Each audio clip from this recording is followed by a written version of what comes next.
Clément Campillo, je suis maître de conférence en biophysique ici au LAMB à l'Université d'Évry Paris-Saclay. Nous travaillons depuis 2010 avec Marie-Émilie Terret au CIRB, au Collège de France, sur les liens entre la mécanique des ovocytes de souris et leur potentiel de développement.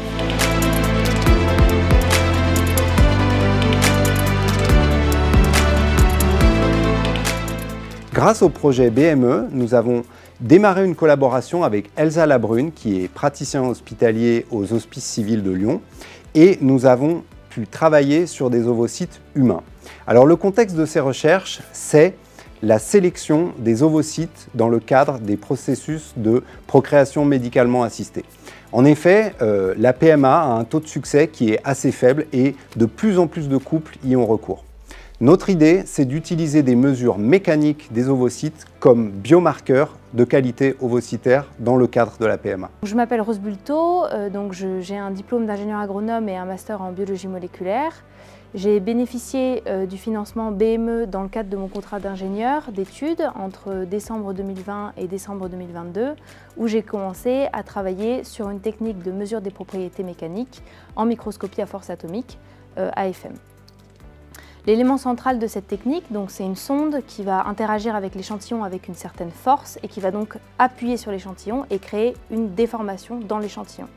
Via ce système, on va obtenir des courbes de force, donc avec la force en fonction de la déformation, sur lequel on va adapter des modèles physiques pour extraire les propriétés mécaniques. Dans le cadre de ce projet, nous avons donc designé un modèle physique spécifique pour avoir accès à différentes propriétés mécaniques pour représenter la complexité mécanique des ovocytes. Nous avons donc travaillé sur les propriétés mécaniques des ovocytes au cours de leur formation et nous avons montré que la rigidité diminuait et que cela permettait d'éviter les anomalies chromosomiques. Par ailleurs, nous avons aussi travaillé sur l'impact du vieillissement sur la qualité des ovocytes et nous avons montré que les propriétés mécaniques diminuaient avec le vieillissement.